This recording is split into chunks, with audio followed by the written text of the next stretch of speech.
and I do it once a month, and it doesn't take me very long, but it does pay for the au pair. My name's Martin Rowson. I am a political cartoonist and writer. My work appears regularly in The Guardian, The Daily Mirror and The Morning Star. I know exactly when I started drawing political cartoons and when I wanted to be a political cartoonist. It was when I was 10 years old, and I picked up my sister's school history textbook, which was 1780 to 1950, and it was illustrated throughout with work by Hogarth, Gilray, Cruikshank, Tenniel, Lowe, and the rest of them. And I just saw this stuff and thought it was the most wonderful stuff I'd ever seen in my life. And immediately went and found some old steel nibs in my father's desk to see if I could draw like Gilray etched. Yeah. So Gilray and Hogarth have been described by David Lowe as the grandfather and the father of political cartoons, and both of them are a constant inspiration to me. The cartoons I currently do for the Daily Mirror tend to be different from the ones I do for the Guardian, which tend to be different from the ones I do for the Morning Star. It's a question of how much you can get away with. I'm always trying to push out the frontiers to see what I can get away with. But having said that, I don't believe in total free expression, because it doesn't exist. We constantly moderate what we're saying in order to achieve whatever effect we want to achieve with what we've said. So I come from the left. I am drawing to a political agenda, my political agenda, and my agenda is basically to, not in the pompous journalistic phrase, tell truth to power, but to tell power it's got a really stupid nose and it should go and itself, which is what I'm saying. I was establishing a name as a political cartoonist. I was doing stuff for magazines. They liked the first cartoon. They said, "Oh, Steve's ill, can you cover for the rest of the week?" By which time my feet were under the table, and I've been there ever since. Briefly as I can, I used to try to draw like Stedman. I don't do that anymore. I try to make it. It's all in colour, so I paint it, and it's sort of meant to be a bit grotesque, but not that grotesque. It's meant to actually be sort of rather friendly and cuddly. People don't think of it like that, but that's how I think of it.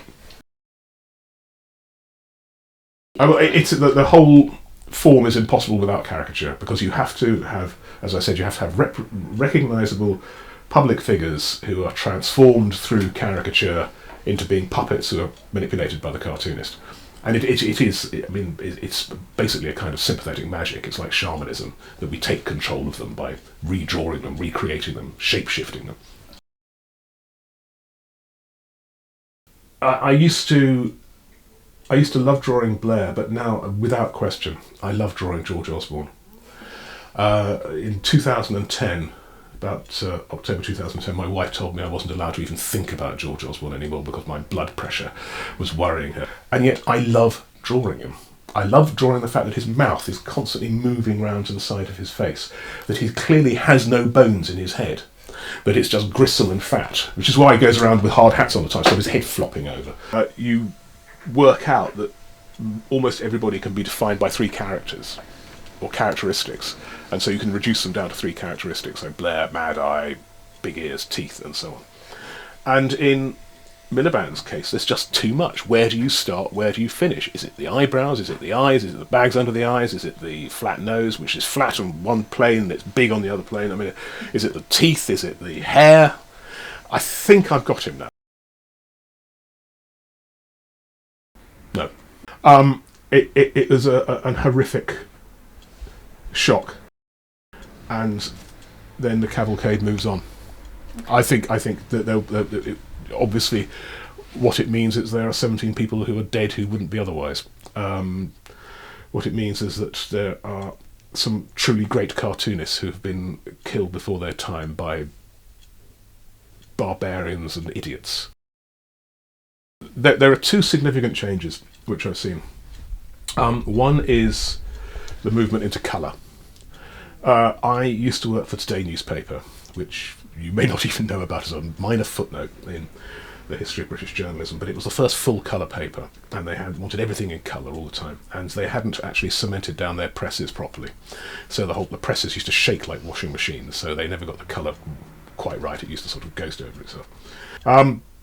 The other thing is, of course, the growth of the internet, which is far more globally significant, and it's also transformed my job, because previously I would file cartoons and I would hear nothing. I would get no feedback whatsoever. Occasionally I would get letters passed on to me by the newspaper, usually they didn't bother, saying I like this or I didn't like this. Occasionally people would try and buy the original. Now I have this sort of constant barrage of comments. A decade ago I would get literally thousands of emails through concerted email campaigns, on one occasion from Melanie Phillips, because she didn't like a cartoon I'd done about Israel. Most of which said, off you, vaguely. I don't know. I mean, it doesn't matter. I'll be dead. I mean, I've always subscribed to Groucho Marx's line. Somebody said, do it for posterity. Why should I? What's posterity ever done for me? It doesn't matter. I mean, the only way in which it matters will be if I have enough of a reputation for my original artwork to be worth something for my children to sell. That's all.